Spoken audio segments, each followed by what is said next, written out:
I never thought I would see my own son's face twisted with that kind of rage. 1 second, he was standing by the kitchen table, his hands shaking, his voice rising. And the next he shoved me so hard that my back hit the floor with a crack I will never forget. For a split second everything went silent, except for the sound of my breath catching in my throat. Then the pain came, sharp and deep in my ribs, like something had snapped inside me. I couldn't move. The ceiling light above me blurred, spinning in my vision.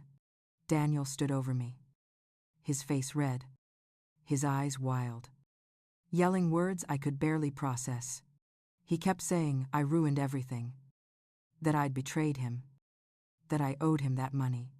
His voice echoed through the house that had once been full of laughter and Sunday dinners. I wanted to answer, to tell him to stop. But every breath felt like a knife in my side. Somewhere outside, I heard my neighbor Grace shouting. Then the screen door slammed. She must have run to her phone. My heart pounded harder with every second. Daniel was pacing now, muttering to himself, pulling at his hair, saying I'd regret it. I could smell the alcohol on him. He had been drinking again. I knew it before he even opened his mouth earlier that afternoon. He always came with that smell when trouble was close behind. The flashing lights appeared outside before I even realized she had called 911. Grace must have been watching from her porch. She had told me just last week that she worried about how often Daniel's truck showed up when he'd been drinking. Through the front window, I saw the blue and red reflection flicker across the walls. Daniel turned toward the sound of sirens, his whole body stiffening. For a moment I thought he might come to his senses. Instead, he shouted, "She's lying. It's my money. She stole it from me." The police burst in through the front door. 2 officers, one younger, one older, both cautious but firm.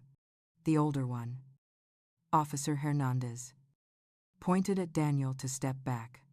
Daniel raised his hands halfway, then dropped them again, breathing hard. The younger officer helped me sit up, but I gasped when he touched my side. I could barely whisper that something felt broken. The older one moved in front of me, his hand on his radio, telling dispatch to call for an ambulance. "Ma'am, are you okay?" he asked. His voice was calm but urgent. "I think my ribs," I managed to say. He pushed me. My son pushed me. Grace appeared in the doorway behind the officers, her hand trembling as she held her phone. Behind her, the neighborhood had come alive. I could see silhouettes in the dark. Neighbors standing at their fences, porch lights turning on one by one. It was like everyone had come to watch the scene unfold. Their faces were full of shock, disbelief, pity. I felt exposed, ashamed, and at the same time, strangely numb. Daniel was shouting again. "She's lying. That land was Dad's. She's hiding my inheritance." The younger officer reached for his arm. Daniel tried to pull away. In one fast motion, Officer Hernandez moved in, turned him toward the wall, and snapped the cuffs on his wrists. Daniel struggled, swearing under his breath, his boots scraping against the old wooden floor. When he turned his head toward me, his expression shifted for a moment. I thought I saw fear flicker in his eyes, or maybe confusion. But then it was gone, replaced by anger again. "Ma'am, we need to get you to the hospital," the younger officer said gently. "Can you stand?" I nodded, even though I wasn't sure I could. They helped me up slowly. Every movement sent another wave of pain through my chest. Grace stepped closer, whispering, "Oh, Maggie. My God. Are you all right?" I couldn't even answer her. All I could do was hold on to the officer's arm and try to keep breathing. I could hear Daniel outside, still shouting as they guided him toward the patrol car. A crowd had gathered now. The whole block seemed to be there. standing under the streetlights. Whispering, I heard someone say, "Isn't that Maggie's boy?" Another voice answered. "Yeah.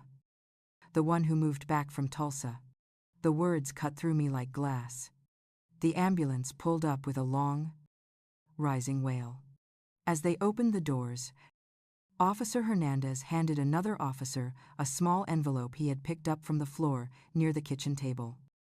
I saw him glance at it before slipping it into an evidence bag.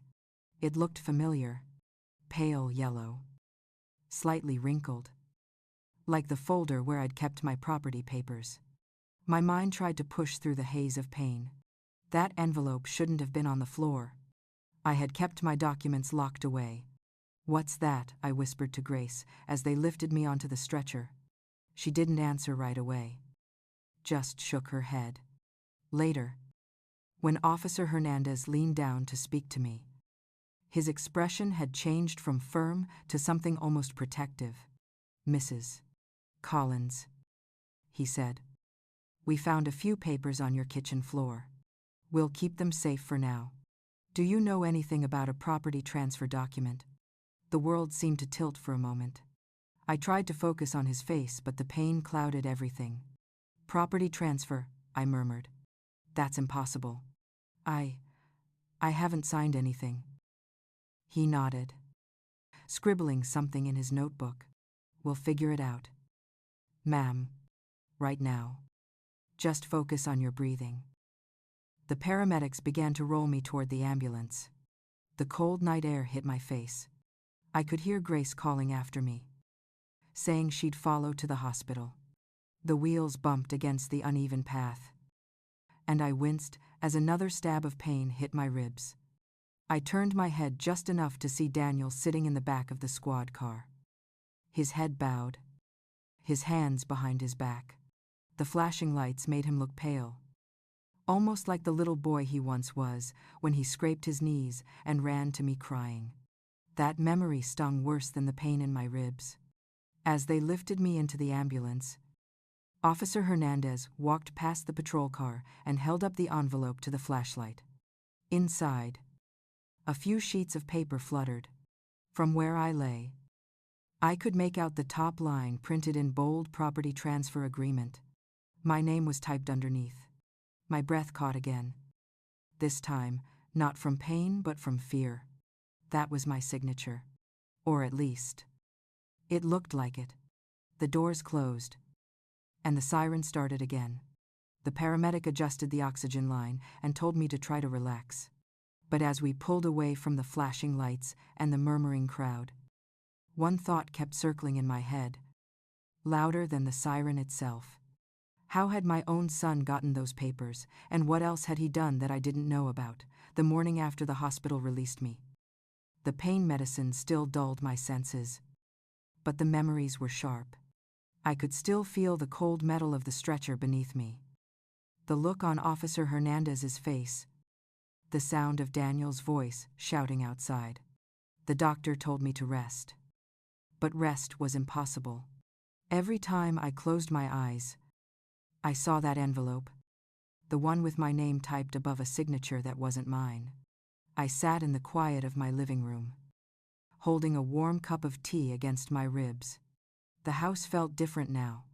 The air carried the scent of antiseptic from the hospital, and the shadows seemed heavier. Grace had come by earlier with a casserole and a worried look. She didn't ask questions. She just touched my shoulder and said she'd seen enough to know I wasn't safe alone for a while. After she left, I found myself drifting back in time. 6 months before that awful night. It was a bright March morning. The kind of morning that used to make Harold get up early to check the fences. I still did that sometimes, more out of habit than need. The air smelled like damp earth and coffee, and the chickens clucked impatiently for their feed. My knees ached when I bent down to scatter the corn. But I told myself I was fine. I always told myself that. The 90s were long behind me. And so was the life where Harold and I dreamed about turning our little patch of land into something bigger. After he passed, the dream became a burden. The roof leaked every spring, The barn leaned like an old man, and weeds choked the far field. Still, I held on. Selling it felt like giving up on him, like letting go of everything we built. That morning, I had just sat down with my second cup of coffee when a silver SUV stopped at the gate. A man in a tailored suit got out, holding a leather briefcase. His shoes looked too clean for country dirt. He walked up the porch steps with a practiced smile. "Mrs. Collins," he said. "I'm Richard Hayes from Pine Ridge Development. I hope I'm not disturbing you." I told him I wasn't interested before he even started. Developers had called before, and I always said no. But he didn't leave. He spoke softly, kindly, as if he understood something about me. He said they were looking for property near Stillwater for a housing project, and that mine was in the perfect spot. He mentioned a number, and my heart skipped. $250,000. I laughed, thinking I misheard. That land had been in my family for decades, but no one had ever offered a sum like that. He told me they'd take care of all the paperwork, make the process easy. I thanked him, told him I'd think about it, and watched his car disappear down the road. That night I didn't sleep. I sat at the kitchen table with the old ledger Harold used to keep and stared at the numbers. For years I'd managed to get by with my pension and a little money from selling vegetables at the market. But repairs were getting harder to afford. The roof, the truck, the plumbing that rattled every time I turned the tap. I thought of Harold. I pictured him sitting across from me, smiling the way he used to when I worried too much. He'd say, "Maggie, you've done enough. Let it go. You deserve peace." By sunrise, I made up my mind. I called Richard Hayes.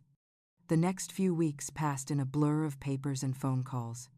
The appraiser came, the notary visited, and by May the sale was done. When the money hit my account, I stared at the number on the bank receipt for a long time. I'd never seen that many zeros in my life. My hands shook as I folded the slip of paper and put it in my wallet. I didn't tell anyone. Not Grace. Not Daniel. Not Rebecca. Not yet. Something told me to keep it private until I knew exactly what to do with it. I spent the next days thinking about the promise I made to Harold's sister before she died. Her name was Ruth, and she'd battled cancer for years. Before she passed, she asked me, "If you ever can, Maggie, help women like me who can't afford treatment." I had nodded, not knowing how I ever could. Now I could. I started sketching ideas in a notebook. A small local charity fund. Nothing fancy. Maybe call it the Harold Hope Fund. I'd save enough to fix my roof and keep a little for my living expenses. And the rest would go toward helping women who needed financial aid for treatment. The thought filled me with a quiet warmth, the kind that made me feel closer to Harold again. Those early weeks after the sale were peaceful. I'd wake at dawn, brew my coffee, feed the chickens, and sit on the porch watching the light crawl across the fields that were no longer mine. There was a strange freedom in it, knowing the burden was gone. Then, little by little, I noticed small things that didn't sit right. A call from the bank asking to confirm if I'd recently updated my power of attorney. I told them no. Absolutely not. The clerk apologized, said it must have been a misunderstanding. Then a letter came in the mail from Pine Ridge, thanking me again and wishing me well. I tucked it into the metal box under my bed with the sale papers and Harold's watch. Around that time, Daniel called for the first time in almost a year. He said he wanted to visit, said he missed me. His voice sounded too smooth, like someone practicing kindness. I didn't think much of it then. I spent one afternoon cleaning out Harold's old desk, humming to myself. I found a photo of him holding Daniel as a baby, both smiling in front of the barn. The sight of it made my chest ache. Daniel had been such a sweet boy, always helping his father. I wondered where that boy had gone.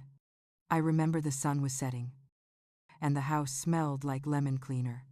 I felt content, safe, the checkbook balanced, the bills paid, the future planned. I had no reason to worry. That night, though, I dreamed of the farm again. In the dream, Harold stood in the field, calling for me, his hand raised as if warning me. Behind him, the ground was cracking, opening wide like a wound. I woke in the dark, sweating, with a heaviness I couldn't explain.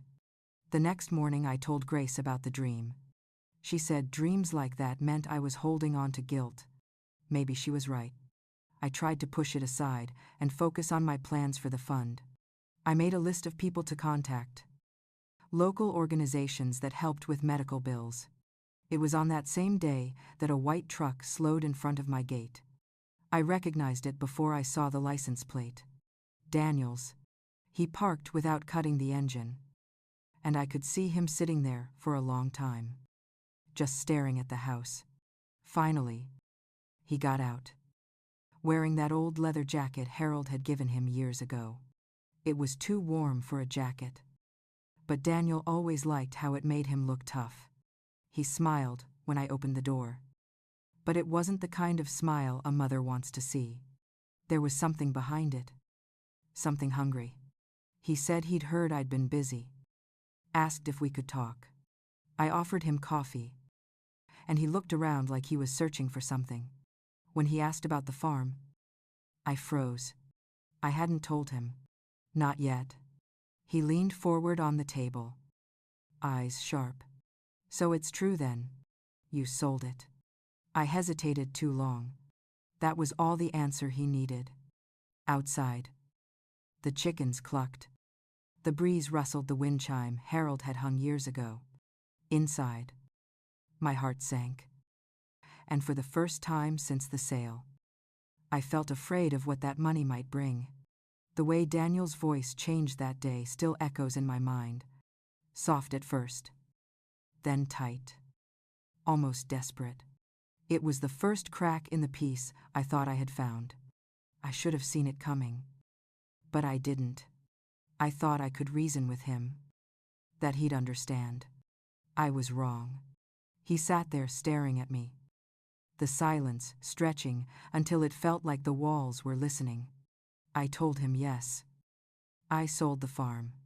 My voice came out smaller than I meant it to. I added that it had become too much for me, that the upkeep was wearing me down. I said I needed peace. Daniel leaned back in the chair, rubbing his chin, pretending to think. Then he asked how much I got for it. I didn't want to tell him. Not because I was hiding anything, but because I knew that number would change everything between us. Still, he pressed until I finally said it. 250,000. He whistled low and gave a laugh that didn't sound right. That's a lot of money, he said. You must feel like a queen now. I told him it wasn't about feeling rich. It was about finally resting. I tried to change the subject. Asked how he'd been, if he'd found work. He waved his hand like that didn't matter. He said things were fine. Just fine. But his eyes darted to the shelf where Harold's photo sat, and then to the drawer of the old desk where I kept my papers.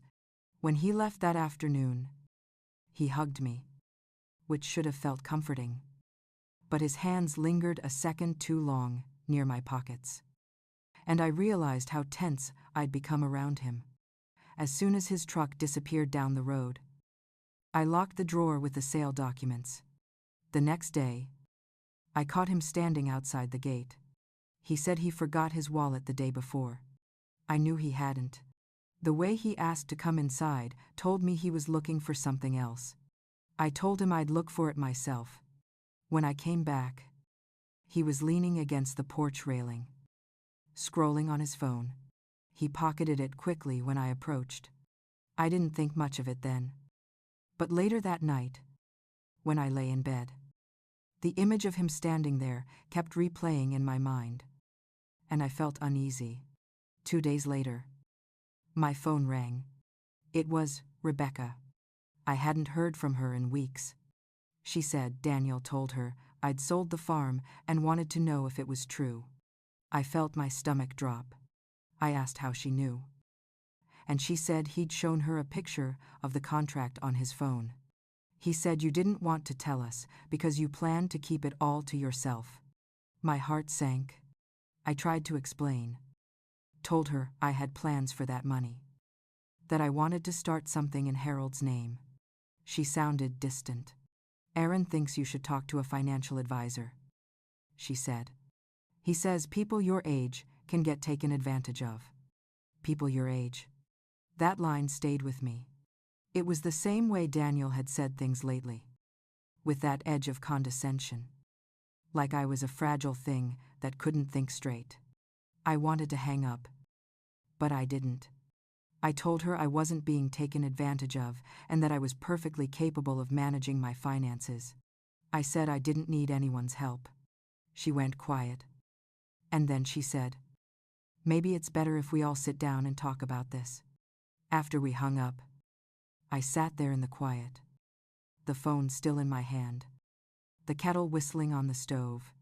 For the first time in years, I felt like a stranger in my own family. The following weekend, Daniel came back. He walked right in without knocking, holding a 6-pack of beer. He was grinning like nothing was wrong. He said he wanted to celebrate. Said maybe we could use some of that money to fix up the old house or buy him a place of his own in town. I told him the house was fine and the money wasn't for that. He laughed and said, "Come on, Mom. You don't even need that much. You're retired. You barely spend anything. You could give me 50 grand and still be fine." I set my mug down a little too hard. The sound echoed. I told him no. That wasn't happening. He stared at me for a long time before saying, "You'd rather give it away to strangers than help your own family." It wasn't about that. And I tried to make him understand. I told him the truth. That the money was going into a charitable fund. That I wanted to help women who couldn't afford cancer treatment. He looked at me like I'd spoken another language. "So you're giving away Dad's land to 6 strangers," he said. That's when I realized nothing I said would reach him. I told him the conversation was over and asked him to leave. He didn't move. He stood there. Eyes narrowed. Breathing hard. For a second, I thought he might lash out right then. Instead, he muttered something under his breath and stormed out, slamming the door so hard that one of the framed photos rattled off the wall. When I bent to pick it up, I saw it was the picture of him and Harold fishing when he was 12. Daniel had his arm around his father, smiling proudly. I stared at that photo for a long time, trying to remember the boy he used to be. The one who brought me flowers from the field and kissed my cheek goodnight. That night, I couldn't sleep. I kept hearing his voice, that mocking tone when he said strangers. I sat at the kitchen table until dawn, the contract papers in front of me, wondering if I'd made a mistake by not telling them sooner. Maybe I should have been more open. But then I remembered the look in Daniel's eyes and knew it wouldn't have mattered. A week later, I saw Grace while I was watering the porch plants. She mentioned she'd seen Daniel at the gas station talking to a couple of rough-looking men. One of them was wearing a cheap suit. And she heard the words notary and papers. She said it made her uneasy. I thanked her, trying to stay calm. But inside, my stomach tightened. That evening I checked my filing box, making sure every paper was still where it belonged. They were. But now I couldn't shake the feeling that something was slipping out of my control. The next time Daniel came by, he was different. Calmer. Polite, even. He said he wanted to make peace. That he'd overreacted. He brought a bottle of my favorite wine, the one Harold used to buy for my birthday. We sat on the porch, the air heavy with the smell of rain. He asked again about the money. But this time he phrased it differently. He said he was just worried I'd get scammed. That there were all kinds of people who preyed on older folks. He said maybe he could help manage the account for me. I told him that wasn't necessary. That everything was in order. He smiled. But there was no warmth in it. He reached out, covered my hand with his, and said softly, "You know I'm just looking out for you." Right. The sky darkened. Thunder rumbling in the distance. I pulled my hand away and said I appreciated his concern, but I was fine. The next thing I knew, he stood up abruptly, muttered something about not being trusted, and walked to his truck. As he drove off, the tires kicked up mud that splattered across the fence. After he left, I sat there listening to the rain start to fall. Cold drops hitting the porch steps, the smell of wet earth rising. Something inside me whispered that this wasn't over, that he was planning something. I wanted to believe I was just imagining it.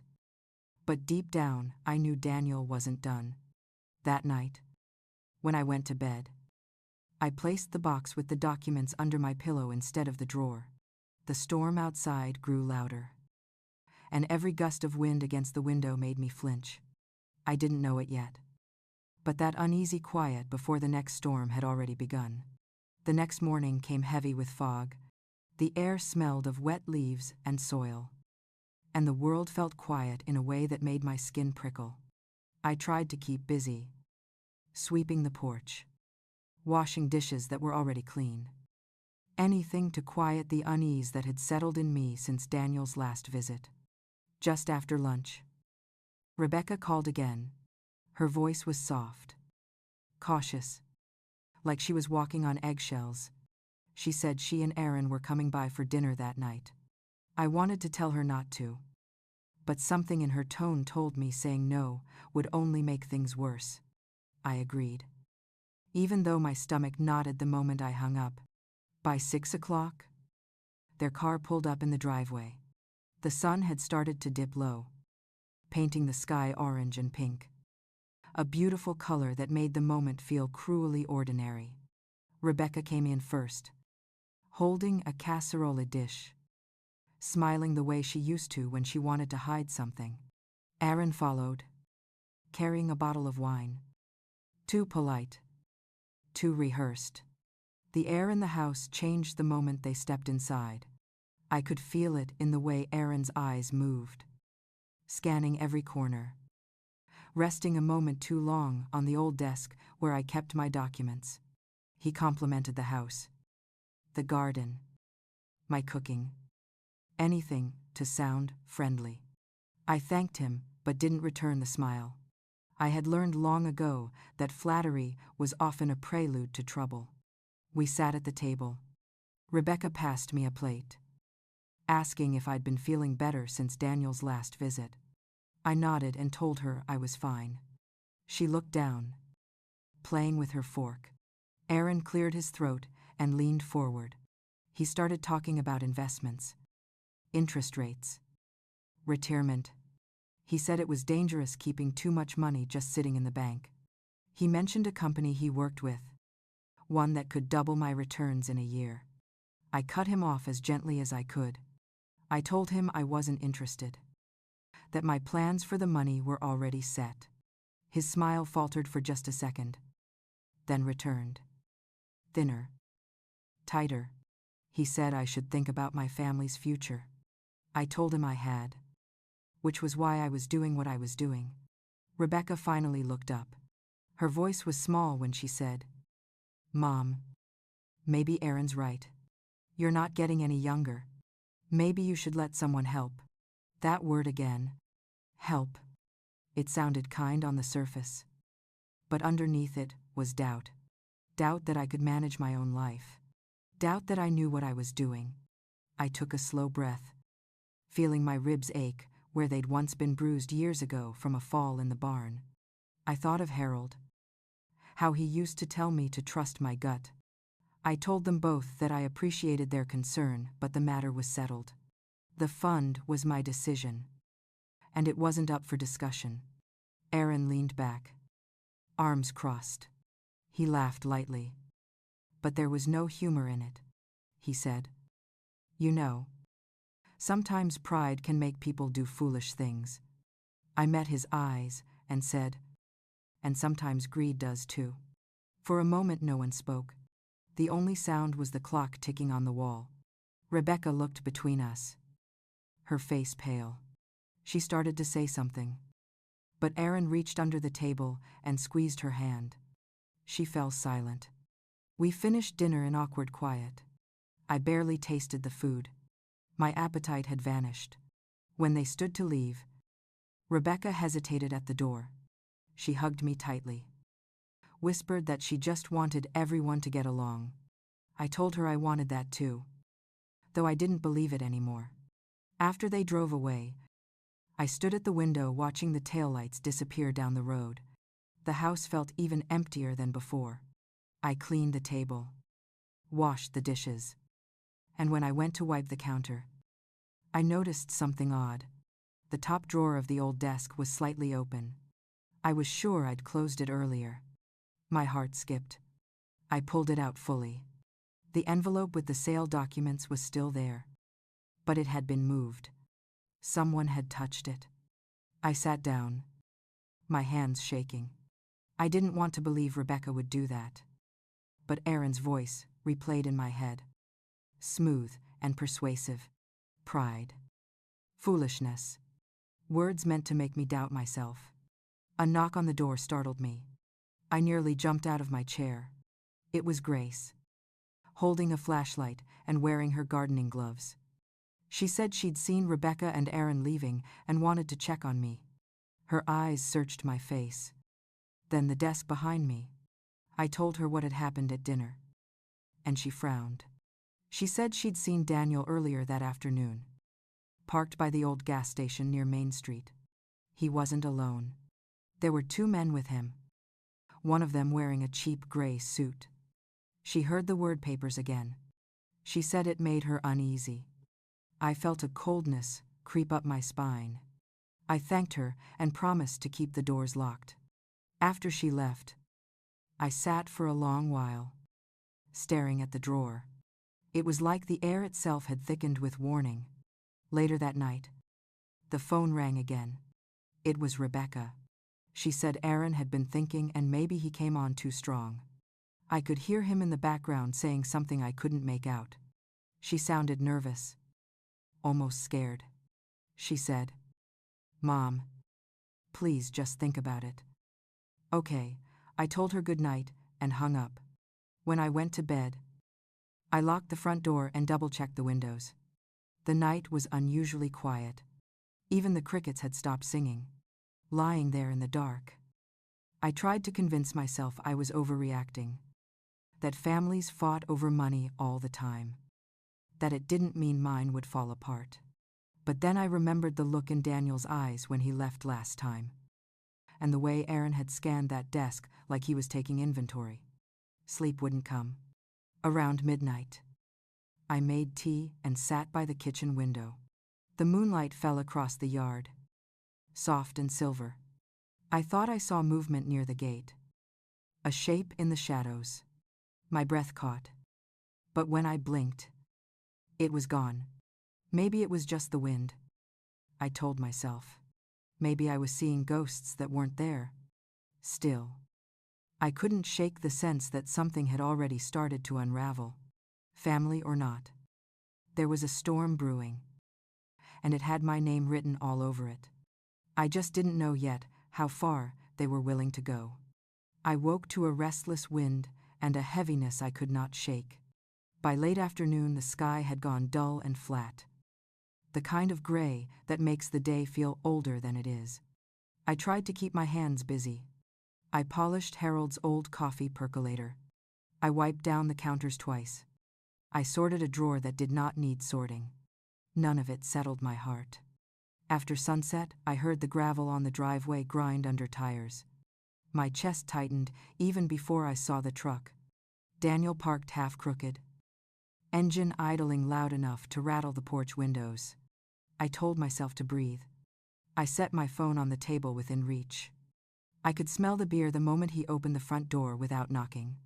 He stood in the entry. Shoulders squared. Eyes too bright. He said we were going to talk like adults. I told him we could talk if he was sober enough to listen. He laughed at that and walked straight into the kitchen. Grabbed a glass from the cabinet like he still lived there. And filled it with tap water he did not drink. He started in with the same words I had already heard. He said he was my son. He said I owed him because the land had been his father's. He said any decent mother would help her own family. I told him again what I had told him before. The farm was sold because I could not keep it anymore. The money was set aside for the roof, the truck, my living costs, and most of all for the fund in Harold's name. I told him no. I would not hand over 50,000 or 20,000 or anything at all. His mouth twisted and he leaned on the table like he might come across it. He told me I was too old to manage that kind of money. He said people like me got scammed every day. He said he was trying to save me from myself. I said I had already spoken with a lawyer and the bank. I said I did not need saving. I said what I needed was for him to leave before he said something he could not take back. He took a step toward the living room, glanced at the shelf, and lifted the frame with the picture of him and Harold at the lake. For a heartbeat he softened. Then he said I was choosing strangers over blood. He dropped the frame back onto the shelf a little too hard. Then harder. Then he slammed it down. The glass cracked like a shot. The photo slid sideways under the broken pane. I heard my own voice rise in my throat, and I told him to go. Right now. This is my home. You cannot stay here like this. He started pacing. His boots thudded the way they used to when he was 16 and angry about curfew. He pointed at the desk and said I was hiding the papers. Said I had another copy. Said he knew about notaries and power of attorney. Said it would be faster if I signed something and we would all be done with this. I felt cold all over though the house was warm. I told him I was calling the police if he did not leave in this moment. I took my phone in my hand and I meant it. He stared at me for a long second, then smiled in a way that did not belong to the boy I raised. He walked to the door and paused with his hand on the knob. He said I would be sorry I made him do it the hard way. He said he would get what was his, one way or another. Then he stepped outside into the porch light. I followed to make sure he left the property. The night air smelled like damp cedar. Across the street, Grace's porch light was on. She never slept early. Daniel turned back toward the house and started to shout. Loud enough for the whole block to hear. He said I was a selfish old woman.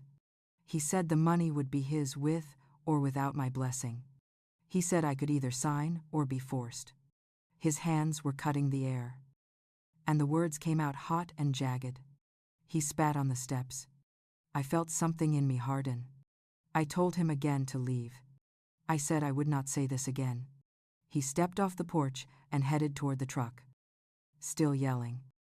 And that was when Grace's door opened. She did not come all the way out. But I could see the glow of her doorbell camera and the little red dot of a motion light. She called across the street, asking if I needed her to call someone. I told her I was all right. Daniel shot a look at her porch, then at the camera. And for a second, he seemed to register what he had just done. He yanked open the truck door and slammed it closed. The engine roared and he tore out of the drive, spraying gravel into the ditch and onto the road. The yard went quiet in the burned rubber stink he left behind. My hands were shaking so badly I had to sit down on the top step. Grace crossed the street a minute later. Still in her slippers, robe pulled tight at her neck. She sat beside me without a word and handed me a tissue she must have brought for exactly that reason. I realized my cheeks were wet. She asked if I wanted to see the footage. I said not tonight. She patted my shoulder and told me her camera had recorded every word. She said she would send the video to my phone as soon as she transferred it. She said that kind of evidence mattered if things escalated. She was gentle about it. But I heard what she was really saying. If. Or when. After she walked back home, I went inside and locked the door. I swept up the glass with careful strokes, wincing each time my back bent too far. I pulled the photo from the frame and brushed off the slivers I could see, then laid it face down on a towel to keep it safe until I could get a new pane. In the picture, Harold's hand rested on Daniel's shoulder. I touched the edge of the paper and told Harold I was trying. I checked the desk. The envelope with the sale documents was still in the top drawer where I had left it that afternoon. But I moved it anyway. I opened the metal box I keep under my bed and put the envelope there. Then added a second lock to the box that had not seen a key in years. I slid the box back into the dark and felt only a small drop of relief. My phone buzzed. It was Grace. Sending the video. The thumbnail showed the porch steps and Daniel's shadow cutting across the light. I did not play it. I saved it and then backed it up to a second folder. I forwarded it to my email with a subject line I would remember. Then I set the phone down and listened to the house settle. Somewhere a pipe clicked. The clock in the hall ticked too loud. I made tea I would not finish. I stood at the kitchen window and watched the empty road until the fog swallowed the last glint of taillight that lived only in my memory. I told myself to focus on what I could control. I could call the bank in the morning and place alerts on the account. I could call my lawyer and ask about a restraining order. I could tell Rebecca that her brother had crossed a line and I would not tolerate it. The list helped. Small steps are how I have survived every hard season. I slept in fits on the sofa with the lamp on. Once. Near midnight. I thought I heard footsteps on the porch. But when I stood and held my breath, it was only the neighbor's cat knocking over a flower pot on the stoop. I laughed a little at myself and then felt tears push up again. Fear wears you out in a way even hard work never did. Morning came pale and thin through the curtains. I called the bank first. I asked to speak to the same woman who had helped me before. But she was off that day. So I told the man who answered that I needed to place a note on my account about possible elder fraud attempts. He was kind and professional. He asked a few questions and set up alerts and a requirement for in-person verification for any large withdrawals. I thanked him twice. Then I called David Russell, the lawyer. I told his assistant what had happened, and she put me through. He listened without interrupting. Then said we could file for a protective order if I wanted, and that he could help me create a trust, which would move the funds into a structure with clear rules and a trustee who was not a family member. He suggested I come into the office that week. I wrote down the appointment time and circled it in red. Before noon, I heard a car pull in again. My shoulders rose to my ears before I saw it was not the truck. Rebecca stepped out.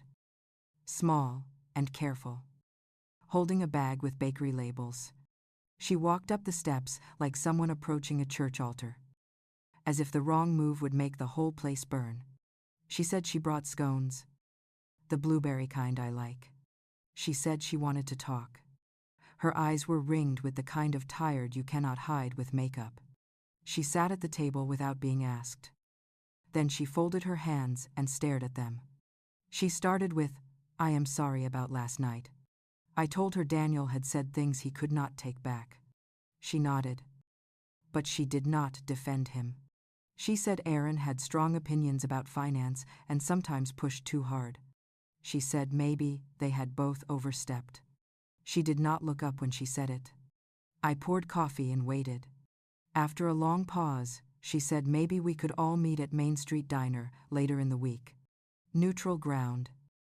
Her words. A place where no one would feel cornered. She said Daniel would be there.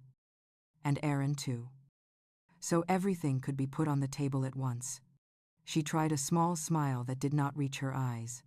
I heard the hum of the refrigerator and the distant drawl of a truck passing and thought about the way Daniel had stood on my porch, shouting into the night. I told her I would think about it.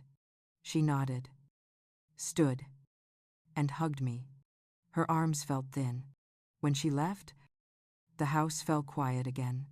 My phone buzzed as the screen lit with a new message. It was Daniel. Just a handful of words. Careful this time. Lunch at the diner, Thursday. Let's settle this like family. I stared at those words until the letters blurred. I set the phone down and looked at the broken picture frame on the counter. The empty space where the glass should be. The lake water frozen behind a cracked line. Outside. The wind picked up and rattled the chimes. Harold hung on our first spring in that house. I closed my eyes and listened until they stilled. Thursday came too quickly. I told myself I wouldn't go. But when the morning light crept through the curtains and touched the kitchen table, I knew I had to face them. Avoiding them would only make things worse.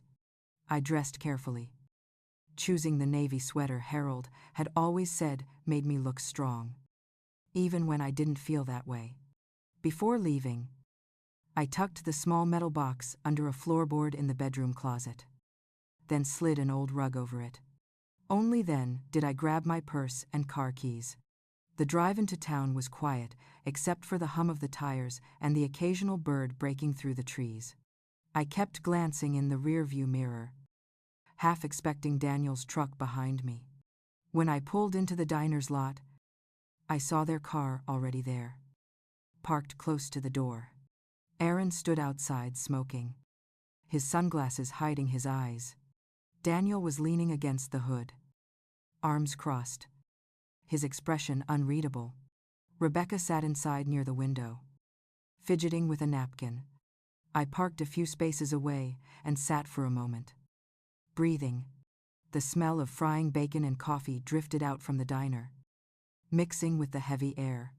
When I finally got out of the car, Aaron stubbed out his cigarette and smiled like a salesman.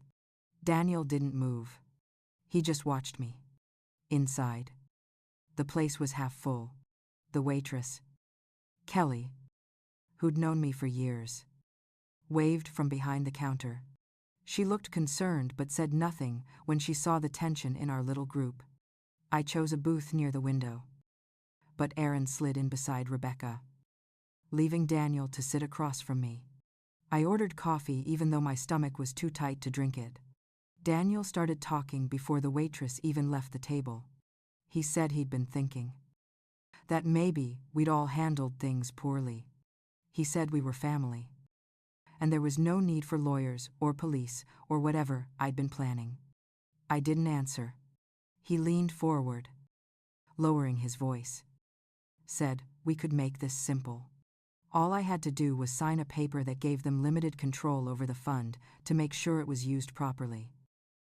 Rebecca's hands twisted the napkin into pieces. She said, "Mom, this isn't about taking your money. It's about protecting you. You don't know how easy it is for people to trick someone at your age." The words cut. I stared at her until she looked away. Aaron smiled faintly, pulled a folder from his briefcase, and slid it across the table. I didn't touch it. I asked what it was. He said it was a standard guardianship consent form. Just a precaution. Nothing to worry about. My pulse started to pound in my ears. I told him to take it away. He said I didn't have to decide right now. But his tone said I should. Daniel's jaw clenched. For a long moment, none of us spoke. The sound of a spoon clinking against a mug somewhere behind me filled the silence. Then I said, "You need to stop this. All of you. You're not saving me. You're trying to take what isn't yours." Daniel's eyes flashed, and I saw something ugly flicker there. Something too much like Harold's temper when pushed too far. He said, "Mom, don't make this harder than it has to be." Kelly came by just then with the coffee, giving me a quick glance. Sensing trouble, I thanked her quietly. She lingered a second longer than usual before walking away. I wrapped my hands around the warm mug and said, "Daniel, if you think bullying me is going to make me change my mind, you're wrong." Rebecca whispered that we should all calm down. But Aaron was watching me closely now. measuring every reaction. I realized suddenly that he wasn't nervous at all. He was in control. This had been his plan from the start. And my children were his pawns. He leaned in, lowering his voice so only I could hear. He said, "It's not safe for someone like you to have that much money alone. Bad things happen to people who can't manage their affairs." It sounded like a warning, not advice. My hand trembled slightly, and I forced it still. I smiled at him. But it wasn't kindness. It was the kind of smile a woman gives when she's decided she's done being afraid. I stood, leaving the untouched coffee. I told them the conversation was over. Rebecca grabbed my arm, pleading, but Daniel blocked the aisle. He said, "We're not finished." His voice was low, the words thick with anger he was trying to hide. I told him to move. When he didn't, I looked past him toward the counter and said loudly enough for the whole diner to hear, "Kelly, can you call Officer Hernandez for me? He helped me last month with some property paperwork." Every head in the diner turned. Daniel stepped back. Aaron's smile vanished. Rebecca looked mortified. I walked out without looking back, feeling every pair of eyes follow me until I reached my car. My hands shook as I started the engine. But the moment the car began to roll, a strange calm settled over me. I'd seen what they were capable of now. There would be no more pretending this was just a family argument. When I got home, I locked every door and window. Then I called my lawyer, told him everything that happened. He said I'd done the right thing, that he'd start the paperwork for a restraining order immediately. He also said he could help transfer my assets into a trust that no one but me could touch. It would make any future attempt to claim control useless. I felt lighter hearing that, though part of me still shook from the confrontation. That evening, Grace stopped by again. She'd heard from one of her friends at the diner what had happened. She brought pie and a look of quiet worry. I told her about the trust, about the restraining order, about the form Aaron tried to get me to sign. She shook her head, muttering that some people lose their soul chasing what they don't deserve. We sat at the kitchen table, eating pie that neither of us could taste. Later that night, I took out the photo of Harold and Daniel again, the one with the cracked glass. I traced Harold's smile with my finger.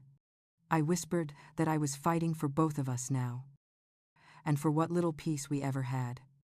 Outside, the wind had calmed, but the silence felt strange, like the world was holding its breath. Before going to bed, I checked the locks again. The yard lights threw long shadows across the driveway, and for a second I thought I saw movement near the fence. I stepped closer to the window, but there was nothing there, only the sway of the trees. Still, I left the porch light on all night. Around 2 a.m, a noise woke me, a soft scrape near the back door, like metal against wood. My heart raced as I sat up, listening. It came again, then stopped. I grabbed the flashlight from the nightstand and crept down the hall, every step careful, the old floorboards creaking. When I reached the kitchen, the sound was gone. I flicked the light on and saw nothing but the back door slightly ajar. I could have sworn I'd locked it. I pushed it closed and slid the bolt, hands trembling so hard I nearly dropped the flashlight. Then I looked down and saw it, a boot print in the dirt just outside, fresh and deep, too big to be mine. I stood there for a long time staring at it, the house silent around me, the clock ticking in the dark. Something told me this wasn't over. The next part of the storm was only just beginning. I didn't sleep the rest of that night. I sat at the kitchen table with every light on, clutching the flashlight like a weapon. The boot print stayed in my mind, clear as day, pressed deep into the soil like a threat written in the earth. When the first hint of dawn reached through the curtains, I finally let myself breathe. At 7, I called Officer Hernandez. He'd helped me before when the neighbor's dog kept breaking through the fence. I told him about the noise, the door, the footprint. He said he'd come by. 20 minutes later, his cruiser rolled up the drive. He walked the perimeter, flashlight in hand, though the sun was already climbing. He found the print right where I said it would be. Then another smaller one by the back porch steps. He asked if I'd had any recent trouble. I hesitated before mentioning Daniel. He wrote something in his notebook and said, "Ma'am, if you believe someone is trying to scare or pressure you, we can document it." He took photos of the prints and suggested I install cameras. Before leaving, he gave me his card again. His expression careful, professional, but I could see the worry behind his eyes. After he left, I made coffee I didn't drink. Grace stopped by when she saw the patrol car leave. She stood on the porch, holding her sweater closed against the wind. She didn't say "I told you so." She just asked if I wanted her nephew to help set up some security cameras. I said yes. Please. And by afternoon, he'd installed 2 small units. One above the back door and another facing the driveway. Watching him climb the ladder brought me a strange comfort. At least I was doing something. That evening, I sat on the couch watching the footage through the little app Grace had helped me download. Everything looked still, peaceful, almost mocking in its normalcy. For the first time in weeks, I felt the edge of exhaustion start to soften me. I went to bed early, the camera lights blinking outside like tiny sentinels. Sometime after midnight, the sound came again. Not the scrape this time, but a muffled thump near the side window. My eyes snapped open. I grabbed the flashlight, heart pounding so hard it hurt. I tiptoed down the hall and peeked through the curtain. Nothing but darkness and the shape of the oak tree swaying in the wind. I checked the monitor app.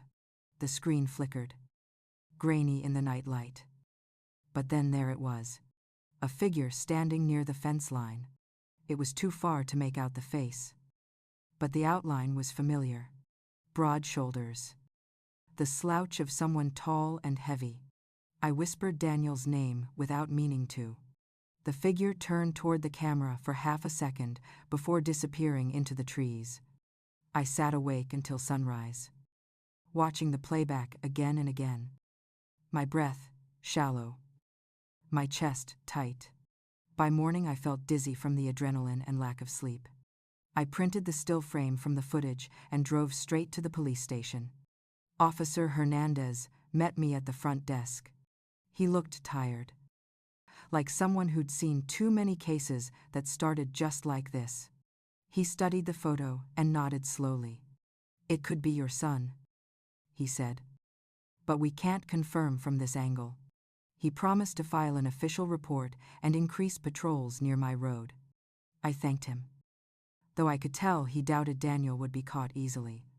When I got home, Grace was waiting with 2 cups of coffee. She didn't ask what the police said. She just handed me the cup and told me her nephew had upgraded the cameras to cloud storage.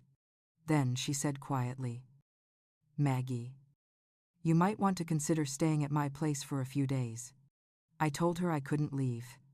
I wasn't going to let anyone drive me out of my own home. The next few days passed in a strange rhythm.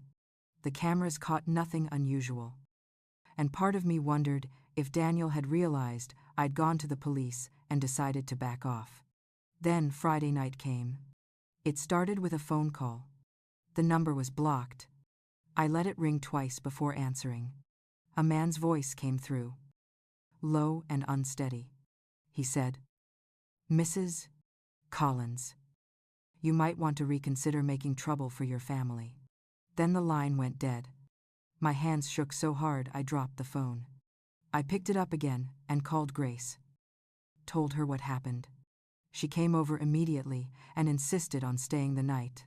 We made up the guest room, but neither of us slept. Around 2 a.m, a car slowed down outside, its headlights cutting through the curtains. It idled for a moment, then drove away. We didn't speak until we heard it turn down the main road.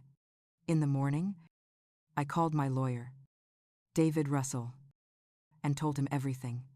He said he'd already filed the restraining order paperwork and that a temporary one could be granted within a few days. He also said he'd spoken to a judge about moving faster because of the threat. Then he asked if I'd consider meeting him in person to sign additional documents that would secure the trust. I agreed to come Monday morning. That weekend felt endless. Every sound made me jump. The camera lights blinked through the dark like reminders that someone could be watching both ways. On Sunday, Rebecca called. I almost didn't answer. But curiosity got the better of me. Her voice sounded hoarse, like she'd been crying. She said she hadn't known what Daniel was planning, that she never wanted it to go this far. She begged me to believe her. I asked her if she knew about the call I got, the one from the blocked number. She went quiet. Then said she thought Daniel had been drinking again, that Aaron had been avoiding her, that she didn't know who to trust anymore. Her words tumbled out like confession and apology all at once. I wanted to believe her, but my heart couldn't. Not yet. That night, Grace stayed again. We watched old movies and tried to laugh at the bad acting. But my thoughts kept drifting back to Daniel. The little boy who used to chase fireflies in the backyard had become someone I barely recognized. Just before midnight, the cameras pinged with motion. I opened the app and saw headlights flashing across the fence line. Then darkness again. Grace gripped my arm. We waited. 5 minutes passed. Nothing else moved. I almost convinced myself it was just someone turning around in the driveway. But in the morning, when I stepped outside, I saw fresh boot prints in the same place as before, only deeper, like someone had stood there for a long time watching. That was the moment I stopped thinking of Daniel as my son and started thinking of him as someone dangerous, someone I needed protection from. When I went back inside, I locked every door again and sat at the kitchen table, staring at the photo of Harold. I whispered that I was sorry, that I didn't know how to save the children we had loved. Then I looked out the window and told myself this had to end, one way or another. I didn't yet know how far he'd go to make sure it didn't. That morning I made myself a promise that I would not let fear decide my next move. The papers for the trust were ready, and I was going to sign them. I packed my purse carefully, tucking the still photo of the man by the fence inside, and drove into town with the sun low and gold over the hills. The air was clear, but I kept checking the rearview mirror anyway. David Russell's office was in a small brick building across from the courthouse. He met me in the lobby, his tie crooked, his smile kind but serious. We went over the documents one by one. The trust, the restraining order, the updates to my will. He explained that once these were filed, no one could claim authority over my assets without a court order. He also said the temporary restraining order would go into effect as soon as the judge signed it, likely within the day. When he asked if I had anyone who could serve as a witness, Grace came to mind immediately. He nodded, said to have her stop by later that week. I thanked him, my hand shaking slightly as I signed the last page. He noticed. "You're doing the right thing, Mrs. Collins," he said softly. I told him I hoped so. On the drive home, I stopped at the grocery store for a few things. Every Islay felt too quiet. I caught myself glancing at faces, at men with rough hands and dark jackets, wondering if one of them had been the figure by my fence. At the checkout, my card declined the first time. My heart jumped until the cashier tried again and it went through. She said it must have been a system glitch. But unease followed me all the way back to the car. By the time I reached home, the sky was already turning gray. Grace was waiting on the porch. She said she'd gotten a strange call from a man asking if I still lived here. She said he claimed to be from the bank, but something in his tone made her hang up. My stomach dropped. I told her about signing the papers, about the cameras, about the boot prints. She squeezed my hand and said, "Maggie, you're doing everything right. But maybe it's time to have someone here overnight." I wanted to argue. But she was right. I called Ethan, a mechanic who'd been friends with Harold, and asked if he'd mind checking in on the house that evening. He said he'd stop by after his shift. Knowing someone else would be around gave me a little peace. The hours dragged. At dusk, I heated a can of soup and sat by the window, watching the yard fade into shadow. The camera light blinked steady. Around 8. Ethan's truck pulled into the drive. He came in, wiped his boots, and sat at the table while I poured coffee. We talked about ordinary things, the weather, the noise in town, until his tone changed. He said, "Maggie, I need to tell you something." He leaned forward, elbows on his knees. He said he'd stopped by the bar after work to grab a burger, and he'd overheard Daniel talking to two men near the back. He said they were arguing, that Daniel was saying something about needing a signature. That time was running out. Ethan didn't catch it all, but one of the men told him they could make it happen for a price. He looked sick telling me this. I felt the room spin. I asked if he was sure. He said yes, as sure as he'd ever been. I thanked him, but he told me I needed to do more than thank him. He said to call Hernandez, to stay with Grace that night. I said I would. After he left, I called the police again, this time speaking directly to Hernandez. I told him what Ethan heard. His voice turned clipped. He said he'd send a patrol by and file an incident report. Then he told me to keep my phone close and lock everything tight. I did exactly that. I closed every curtain, bolted the doors, and sat in the living room with the lights off so it looked like no one was home. The quiet pressed in. The clock ticked louder than usual. I was about to go to bed when the camera alert buzzed on my phone. Motion detected at the front gate. I opened the app, my hands shaking. The grainy night view showed two shapes moving toward the porch. One of them was unmistakably Daniel. The other was taller, bulkier, wearing a cap pulled low. They stopped near the door, whispering. Then Daniel looked straight into the camera, eyes sharp and cold, and reached for the handle. I called 911 before I even realized I'd done it. My voice barely worked, but I told them my son and another man were on my property, that they were trying to get in. The operator told me to stay on the line. Help was on the way. Outside, Daniel rattled the door. The handle jerked once, twice, then hard enough to make the hinges creak. I grabbed the baseball bat Harold had kept by the hall closet and held it tight, breathing as quietly as I could. Then came a sharp crack, wood splintering near the frame. The siren started faint in the distance, growing louder. I saw headlights flashing through the trees. Daniel cursed, stepping back. The taller man said something I couldn't hear, and then they both ran toward the road, the gray sedan's lights catching them as they fled. When the police arrived, I could barely stand. Hernandez himself came to the door, flashlight in hand. He inspected the damage, took one look at the camera footage I showed him, and said, "They won't get far tonight." His voice had the finality of someone who'd seen enough. After they left, Grace insisted I come to her house. I agreed this time. I packed a small bag, locked what was left of the front door, and followed her down the street to her place. The moment we stepped inside, I felt my body start to shake from the weight of what had just happened. Grace made me sit, brought me tea, and said we'd call the lawyer again first thing in the morning. That night, I didn't dream. I just lay there staring at the ceiling, the distant hum of the patrol car outside reminding me I was safe for now. but only for now.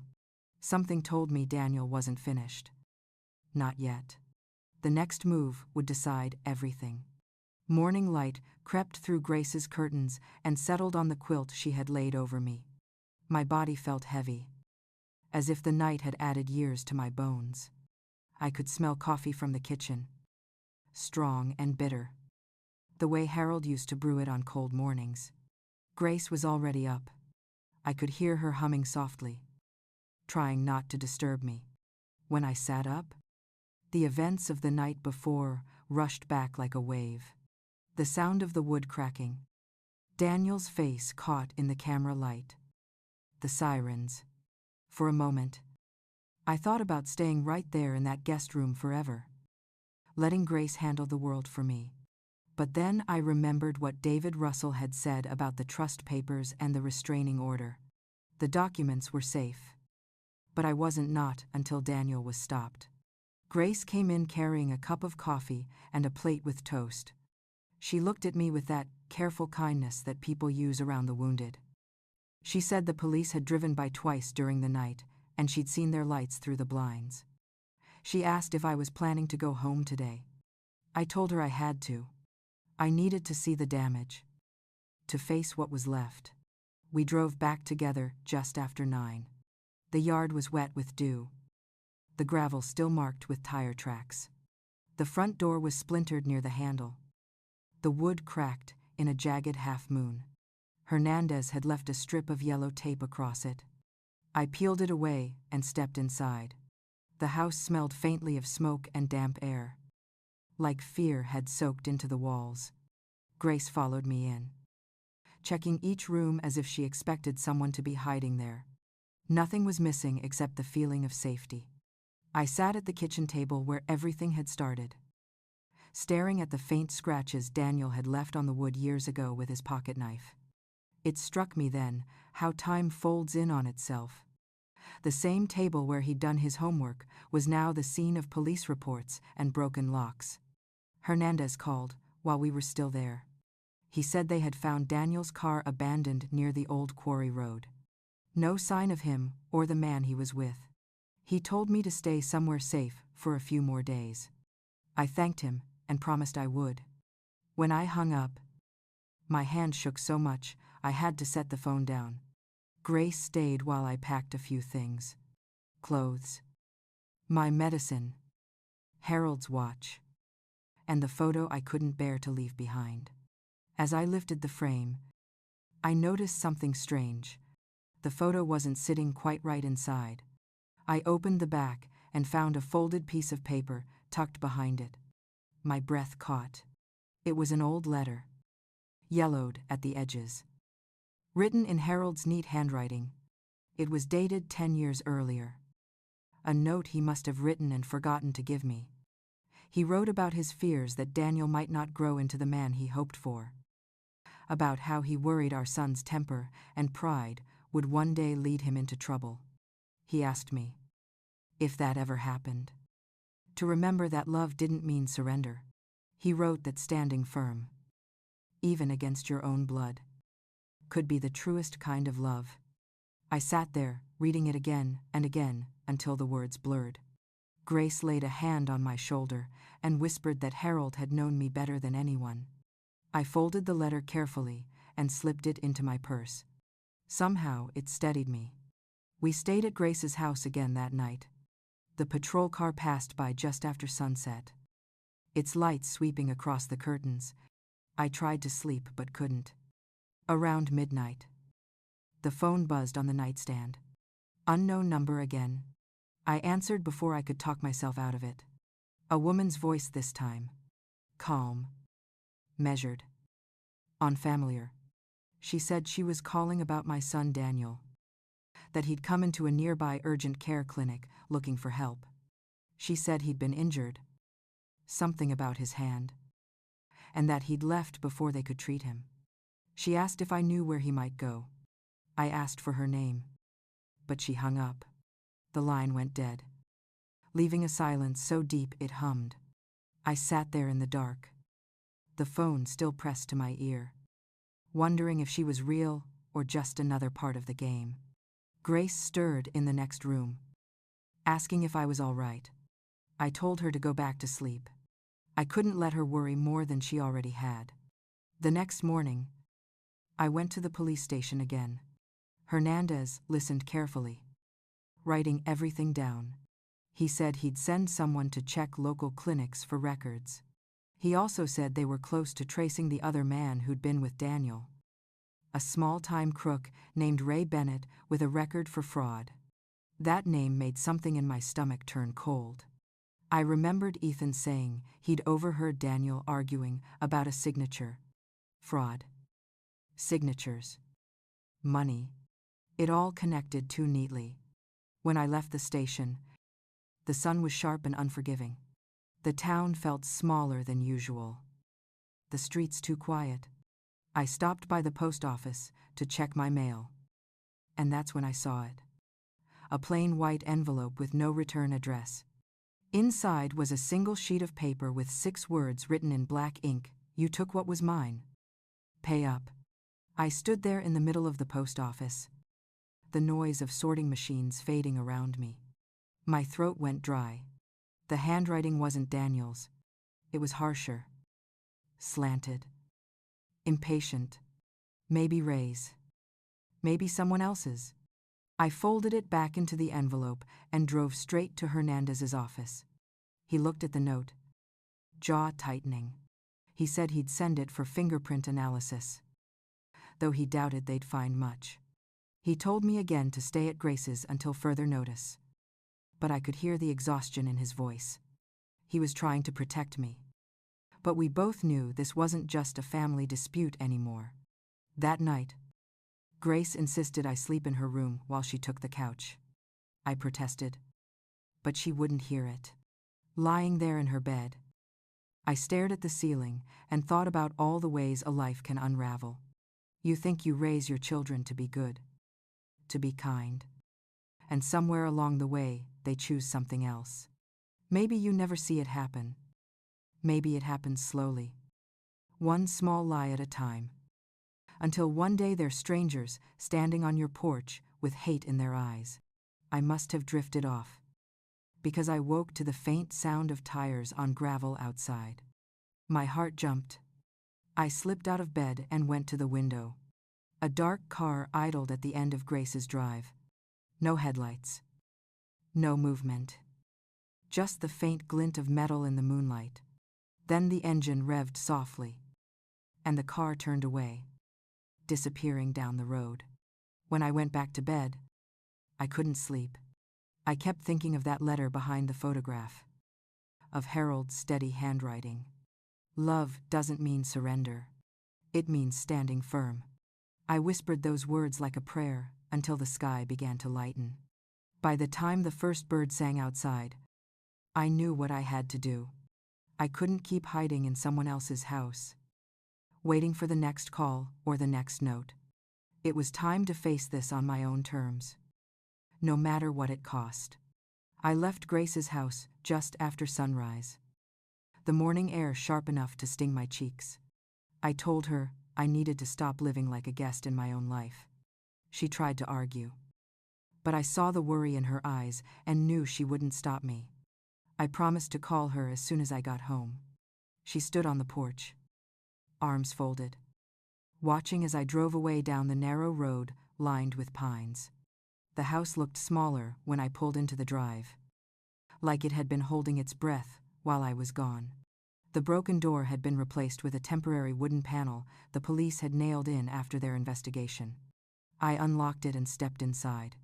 The air smelled faintly of dust and old coffee. The silence was thick, but it was mine. I went through each room slowly, turning on lights, checking the locks. Everything was where I had left it. The camera above the back door blinked its steady red light. The envelope with Harold's letter sat in my purse, and I kept touching it as if the paper itself could steady my heartbeat. After I'd finished checking the rooms, I sat at the kitchen table with a notepad. I started writing down everything that had happened from the day I sold the farm until now. Every visit, every call, every word Daniel had said to me. I wrote it all in neat, careful lines. As if putting it on paper could make sense of it. By late morning, I decided to drive to the bank to confirm the trust transfer had gone through. The teller greeted me by name and said everything looked finalized. The account was under the new trust. And only I had access. She smiled politely. But when she turned the screen, I saw something that made my stomach drop. A recent attempt to withdraw funds had been blocked 2 days earlier. I asked who made the attempt. She said she couldn't share details, but that it had triggered a security alert, which was now locked. I didn't need her to say it. I already knew who it was. Outside, the wind had picked up, scattering dry leaves across the parking lot. I got in my car and just sat there for a long moment, gripping the steering wheel. It was all spiraling faster now. Daniel was desperate, and desperate people stopped thinking straight. When I pulled back into my driveway, I noticed a small black sedan parked half a block away. The windows were tinted. I watched it for a full minute, but it didn't move. I told myself it was nothing. Just someone parked, checking their phone. Still, I locked the car and went inside quickly. I spent the afternoon sorting through papers, gathering everything I might need in one folder: bank records, police reports, David's documents. I planned to bring them to his office the next day. Around 4, the phone rang. It was Rebecca. Her voice was tight, trembling. She said Daniel had come by their house early that morning, asking for money. He looked wild, she said, like he hadn't slept in days. When Aaron refused to help, Daniel smashed a picture frame and stormed out. She hadn't seen him since. I could hear the fear in her breathing. She asked if I was all right, if he'd been by my house again. I told her no, but I didn't tell her about the car outside. After we hung up, I walked to the window and looked out again. The sedan was still there. The light was fading, the edges of the car blending into the shadows. I could just make out a figure in the driver's seat. My hands went cold. I called Officer Hernandez. He said he'd send a patrol to check it out. 20 minutes later, I saw the cruiser's lights flash down the street. The sedan started, pulled forward slowly, then sped off. Hernandez called back a few minutes later to say they hadn't caught the license plate, but they'd keep watch. That night, I tried to cook dinner but couldn't bring myself to eat. The quiet pressed against the walls again, and every sound felt magnified. I turned on the radio for company, but the static between songs made my nerves worse. I turned it off and poured myself a glass of water. I was heading to the sink when something outside caught my eye. A shape moved past the edge of the porch light. Then came a faint knock, not at the front door, but at the side one near the laundry room. 3 slow taps. My chest tightened. I reached for the baseball bat again, the same one I'd kept near the hall closet. The knocking came again, a little louder this time. I took a deep breath and called out, asking who it was. No answer. I moved closer, staying out of view of the window. Then a voice came, low and shaking. It was Rebecca. She said, "Mom, it's me. Please open up." I hesitated, my hand on the lock. Her voice didn't sound right, like she was out of breath or scared.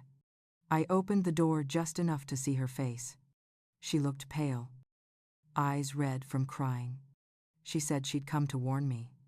She stepped inside quickly, glancing over her shoulder. She said Daniel had called her an hour ago, screaming that I'd ruined everything. He told her he was going to make it right tonight. She said he was drunk, angry, and that she thought he might be headed here. I felt my stomach twist. I told her to call Hernandez, but she said she already had. He was sending a car, but it might take time. I told her we needed to stay inside, keep the lights off, and lock every door. We sat together in the dark, The only sound our breathing. Minutes passed like hours. Then, from outside, came the crunch of tires on gravel. Headlights flashed briefly across the wall before cutting out. Rebecca grabbed my hand. We didn't speak. The front door handle rattled once. Then again. Someone cursed softly outside. I whispered for Rebecca to get into the back room and stay low. I picked up the bat and moved toward the entryway. Every step heavy with fear. The third rattle came harder this time, followed by the sound of something metal scraping the lock. Then a voice. Daniel's voice. Slurred but angry. He said, "Mom? Open the door. We need to talk." My heart pounded so loud I could barely think. I told him to go away, that the police were coming. He laughed. A bitter sound. He said, "You always pick strangers over your own family." Then something hit the door. A sharp thud that made the frame shake. The sirens came faint at first, distant but growing louder. Daniel shouted again. But this time his words broke.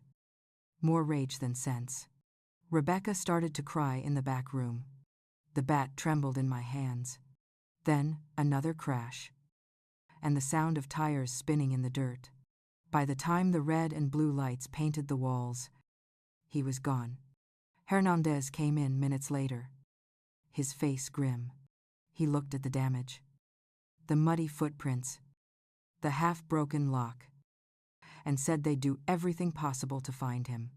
He told me Daniel's car had been spotted again near the quarry road, not far from where they'd found it before. When they left, the house was quiet, except for the ticking clock and the sound of my own breath. Rebecca sat beside me at the table, her face streaked with tears. I reached for her hand. Neither of us spoke. There was nothing left to say. The sirens had faded into the distance. But I knew this wasn't over. Something in the air told me the story wasn't done yet. Not until Daniel came back for the final time. Rebecca stayed the night on the couch, wrapped in one of Harold's old blankets. I sat in the armchair near the window, watching the dark road outside until the first gray light crept in. My body ached from exhaustion, but my mind wouldn't rest. Every sound made me tense, waiting for footsteps that never came. By morning, the police had called twice. Hernandez said they'd found Daniel's car again, this time at an old warehouse on the edge of town. They believed he'd been staying there, maybe with that man Bennett. They were setting up a perimeter and told me not to leave the house until they called. I thanked him, though the words felt useless. Rebecca woke around 8, eyes swollen, her hair tangled. She looked younger that morning, like the little girl who used to crawl into my bed after nightmares. She said she couldn't believe this was happening, that Daniel had always been reckless but never cruel. I didn't answer. I had run out of words for disbelief. We made coffee and sat at the table in silence. Outside, the air was heavy with the smell of rain. It felt like the whole town was holding still. Around noon, Grace came over with sandwiches she'd made. Even though none of us had an appetite, she insisted we eat. She stayed with us through the afternoon, filling the silence with small talk, stories about her garden, anything to keep our minds from circling back to Daniel. Around 3, the phone rang. It was Hernandez again. His voice was low, cautious. He said they'd located Daniel's accomplice, Bennett, hiding at a motel outside of town. Bennett had confessed that Daniel was still in the area and that he was desperate. He'd been trying to forge documents to reclaim the property in his name. Hernandez said they believed Daniel might try to confront me again. Maybe even tonight. He told me to stay with someone, to lock everything, to be ready. When I hung up, Grace offered her house again, but I refused. I told her I wouldn't run this time. I was done hiding. I could see the worry in her face. But she knew better than to argue. She just said she'd keep her porch light on all night. Rebecca didn't want to leave either. She said if Daniel came, she wanted to be here, to try and talk him down. I told her that might not be possible, that the man he'd become wasn't the brother she remembered. She nodded slowly, tears welling. But she stayed. As evening fell, we checked the locks again, drew the curtains, and sat in the living room with the lights low. The storm outside started small, a soft drizzle tapping against the windows. I could smell the damp wood from the porch. The clock ticked too loudly. Every few minutes, I thought I heard a car passing, but it was just the wind. By 9, the rain had turned into a downpour. Lightning flashed in the distance, white veins cutting across the black sky. Rebecca sat curled on the couch, clutching a pillow. I was near the front window when the power flickered once, then went out completely. The house fell into silence, except for the storm. Rebecca gasped. I told her to stay still. I grabbed the flashlight from the counter and turned it on. Its beam caught the edges of the room, throwing long, nervous shadows. I moved slowly to the kitchen, checking the back door first. The bolt was still locked. Then I went toward the hallway where the front door was. The rain masked all other sounds. But then I heard it. Faint but certain. A footstep on the porch. I froze. Another step followed. Heavier this time.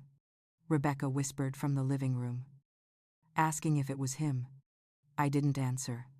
I shone the flashlight toward the front door, and the beam caught the shape of someone outside.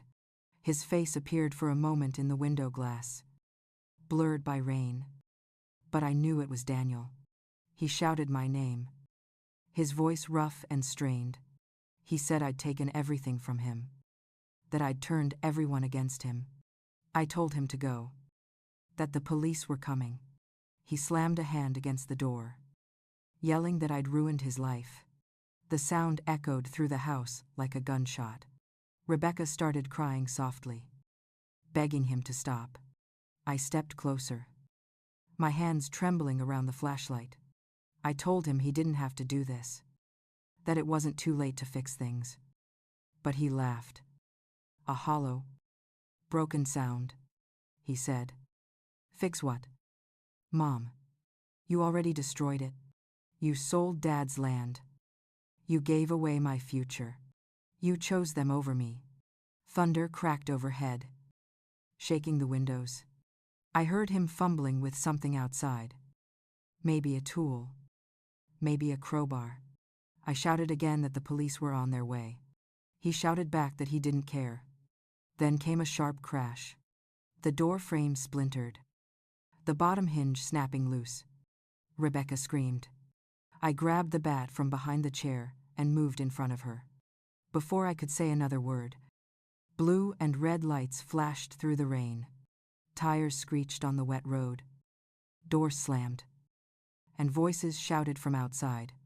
Daniel froze, caught in the lights. The front yard glowed like a stage. Officers yelled for him to drop whatever he was holding. For a moment, he looked at me through the broken doorway, his face pale, soaked, lost. Then he raised his hands slowly, shaking, and the crowbar fell to the porch with a dull thud. Hernandez was there, his voice steady and firm. They cuffed Daniel without struggle this time. He didn't look at me as they led him down the steps, just kept his eyes on the ground, his hair plastered to his face. Rebecca ran to the door, sobbing his name, but I pulled her back gently. She buried her face against my shoulder, trembling. When they drove away with him, the lights fading into the rain, the silence that followed felt heavier than before. I closed the broken door as best I could and stood there, my hands still shaking. Grace appeared at the porch a few minutes later, her umbrella useless in the wind. She looked at the mess, at my face, and didn't say a word. She just took my hand, inside. Rebecca sat at the table, staring at the spot where Daniel had stood. Her voice was quiet when she said, "He wasn't always like this." I told her I knew. I told her I still remembered the boy he used to be. The rain slowed near midnight. The power came back on with a soft hum. I turned off the flashlight and sank into the chair by the window. Outside, the yard glistened with puddles, and the air smelled clean again. For the first time in weeks, I felt something close to calm. But it wasn't peace. Not yet. Somewhere, deep down, I knew this wasn't the end of it. Arrests were one thing, but healing was something else entirely. Daniel's shadow still hung in the house, in the broken wood, in the sound of the storm fading beyond the trees. I closed my eyes and let the rain carry the night away. One drop at a time. The rain had stopped by morning, leaving the air damp and heavy with the smell of wet earth. I sat on the porch with a cup of coffee, watching the mist rise off the road. The broken door had been fixed again, the new wood pale against the old frame. Everything looked the same, yet nothing felt familiar anymore. The silence inside the house was deeper now, almost clean, as if it had been holding its breath for too long and could finally exhale. Rebecca had left early to meet with Hernandez and sign her statement. She promised to visit later that day. Said the judge wanted to move fast with the restraining order and the charges against Daniel. When her car disappeared down the road, the quiet that followed felt both peaceful and hollow. I realized I was truly alone for the first time in weeks. I walked through the house slowly, touching the walls, the furniture, the memories. Harold's old jacket still hung by the door, the sleeves frayed at the cuffs. I ran my hand over the fabric, thinking of all the mornings he'd left for work wearing it. His laughter still faint somewhere in the wood of this house. I whispered that I had done what he would have wanted. By noon, the sky cleared. I drove into town for groceries, needing something ordinary to fill the hours. At the market, people stared a little too long, their faces full of sympathy they didn't know how to express. Small towns never forget a scandal, no matter how it ends. Grace met me by the produce aisle, her hands clasped tight around a shopping list she wasn't really reading. She asked how I was holding up. I told her I was fine. And for the first time, it felt true. On my way home, I stopped at the church. I hadn't been there since Harold's funeral. The doors were open, and the place smelled of candle wax and rain. I sat in the back pew and let the quiet settle around me. My hands rested on my knees, still and calm. I didn't pray for forgiveness or for Daniel to change. I just sat there, letting the weight of the past few weeks fall away piece by piece. When I got home, a white envelope waited in the mailbox. For a moment, my stomach dropped, afraid it was another threat. But it was from the courthouse. I carried it inside, sat at the table, and opened it carefully. Inside was a copy of the court order confirming the restraining order and the transfer of the trust into permanent status. Daniel couldn't touch any of it now. The property, the money, the house all legally sealed. The relief that came wasn't joy, it was something quieter, steadier. It felt like breathing after holding it too long. The next few days passed without incident. Grace visited every morning with fresh coffee and gossip about the neighbors. Rebecca called daily, her voice softer each time, like the guilt was finally easing from her. She said she'd started therapy, and that Aaron had agreed to go with her. They wanted to help me rebuild the porch, maybe repaint the house come spring. I told her I'd think about it, though I already knew I'd let them. On the fourth morning, Hernandez stopped by. He stood on the porch, hat in his hands, eyes tired but kind. He said Daniel had agreed to a plea deal. He'd face charges for trespassing, property damage, and attempted coercion. There wouldn't be a trial. I asked where he was now. Hernandez said a rehab facility near Tulsa had accepted him under supervision. Part of his sentencing. He said Daniel had requested no contact for now. I nodded. Maybe that was best. After he left, I sat on the porch steps, the afternoon sun warming my knees. The air smelled of lilacs from Grace's garden. For the first time in a long time, the fear in my chest was gone. There was only space where it had been. Wide and quiet. A few weeks later, Rebecca and Aaron came by with paint swatches and new porch boards. We spent the day fixing what had been broken. The sound of hammering and laughter filling the air. Grace brought lemonade, and Ethan stopped by with his truck to haul away the debris. When the sun set, we sat together on the porch steps. Tired, but content. Rebecca leaned her head on my shoulder and said she was proud of me. I told her I was proud of her too. That night, after everyone left, I sat by the kitchen window with the house bathed in lamplight.